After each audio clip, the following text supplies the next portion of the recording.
जय गंगा मैया मेरी तेरी कितनी निर्मल धार।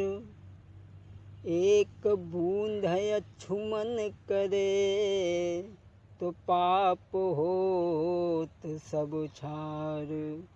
पाप होत सब छार बड़े बड़े पापी तारे।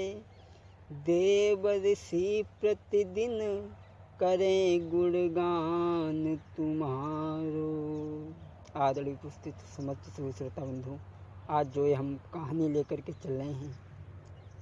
तो आ जाइए, गंगा की शादी किस तरह से हुई थी, गंगा अवतार की कथा हम इससे पहले आपके बीच में दे चुके हैं कि किस तरीक़ा से गंगा की शादी हुई थी। वो कहानी महाभारत से हम आप तक पहुंचाने के लिए जा रहे हैं। एक प्रतीक नाम के राजा थे जो संतानहीन राजा थे। एक प्रतीक नाम के राजा थे और नई घर में कोई संतान भई। आंगन की छवि अधूरी थी, महारानी भी हैरान भई। प्रतीक नाम के राजा थे, नई घर में कोई संतान भई। आंगन की छवि अधूरी थी, माँ रानी भी हैरान भई। दोस्तों, प्रतीक नाम के जो राजा थे, कोई संतान नहीं थी। क्या लीला है ईश्वर की नहीं समझ किसी के आती है। कहीं दुखी बाप से बेटा है, कहीं बाप दुखी है बेटा से।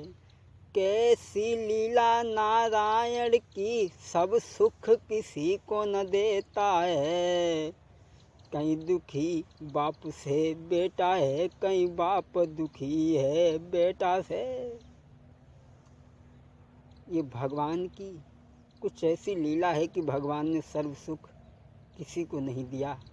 सोचता रहता हूँ भगवान, एक दिन मेरे दिमाग में ये बात आई कि आज के संसार में अरे कोई न सुखी है। जरा गौर करें हमारे शब्दों पर, सामाजिक बात कह रहा हूँ कि आज के संसार में अब कोई न सुखी है। अरे किसी न किसी बात से हर कोई दुखी है। किसी न किसी बात से हर कोई दुखी है। जरा गौर करें, कोई दुखी सम्मान से, कोई अपमान से, कोई दुखी है पुत्र को और कोई पुत्र से। सब दुख सहन होते बड़ा दुख शरीर का, और भोगता है प्राणी फल अपनी तकदीर का। हरे अपनी अपनी किस्मत है जो हरि ने लिखी है। हर किसी न किसी बात से हर कोई दुखी है। किसी न किसी बात से हर कोई दुखी है। आइए गौर करते हैं कि भगवान ने सर्व सुख किसी को नहीं दिए। कोई किसी बात से दुखी है, कोई किसी बात से दुखी है। किसी के पास भोजन है तो भूख नहीं है, और किसी के पास भूख है लेकिन भोजन नहीं है। कोई पुत्र से दुखी है, कोई पुत्र के लिए दुखी है। और हमें तो जो दुनिया में कोई सुख दिखाई नहीं दे। अब राजा जो रानी जो थे, अंत में जब इंसान दुखी होता है, जिस डाली को पकड़ता है वो डाली झुक जाती है। जिस दरवाजे की ओर देखता है वो दरवाज़ा बंद नज़र आता है।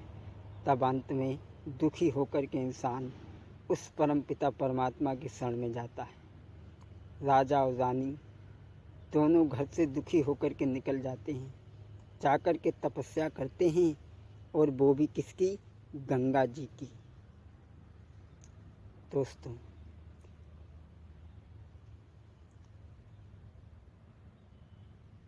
कीनो गंगा जी को ध्यान, हरे दोनों ने रटनी लगाई, कीनों गंगा जी को ध्यान, हरे दोनों ने रटनी लगाई।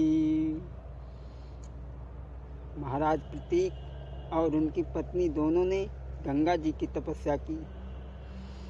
अरे बरसों सी दई बिताई, बरसों सी दई बिताई, नाही ख्याल उन्हें अब तन को, अरे दे गंगा जी वरदान, हरे वर्षे सी दई बिताई, कीनों गंगा जी को ध्यान, हरे वर्षों सी दई बिताई।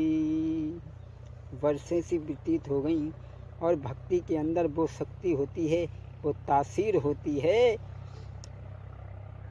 अरे गंगा जी के सिर्फ भजन में बरसें सी तब दई बिताई, अरे का दिन मिलिए मोई गंगा जी, दे हमको वरदान, हरे दोनों ने रटनी लगाई।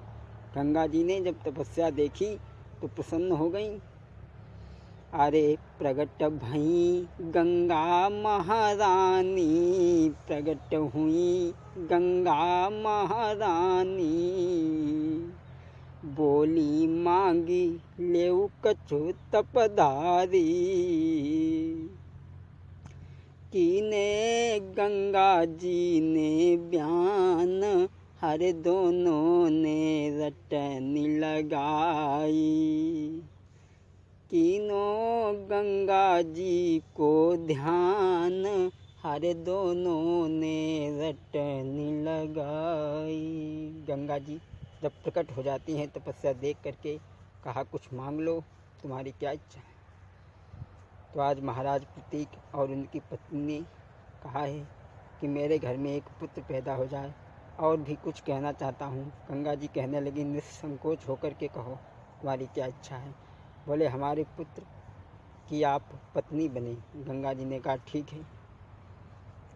राजा रानी दोनों लौट करके चले आते हैं वरदान पा करके। कुछ समय के बाद में, आरे वृद्धापन में आंगन में एक भव तवहीं तारी, आरे वृद्धापन में आंगन में एक भव कुमार यो तारी, राजा मन में मंगन रे, राजा मन में मंगन, खुशी है दिल में वो महतारी, दिनों दान अधिक लुटबाई है, हुई रे पुण्य दान में लना में दीनों। प्रसन्न होकर के ब्राह्मणों को बुलवाया, नामकरण करवाया। तो शांतन रखी दो नाम रे, शांतन रखी दो नाम रे, तब मगन भय नर नारी, शांतन रखी दो नाम रे, शांतन रखी दो नाम रे, के मगन भयत नर नारी। धीरे धीरे ऐसी गंगा जी की मेरी लला जब स्यानो हुई आओ, ऐसी गंगा जी की मेरा कुमारी जब स्यानो हुई आओ, अरे स्यानो हुई आयो रे कुमार जब स्यानो हुई आयो रे, लला जब स्यानो हुई आयो, ये थी गंगा जी की मेरी लला जब स्यानो हुई आओ। धीरे धीरे वो पुत्र स्याना हो जाता है, शांतन नाम रख दिया। एक दिन महाराज प्रतीक ने सोचा, शीशा में अपने चेहरा को देखा तो जो सर के बाल थे वो सफ़ेद हो चुके थे। बालों ने एक संकेत की मानो इशारा किया हो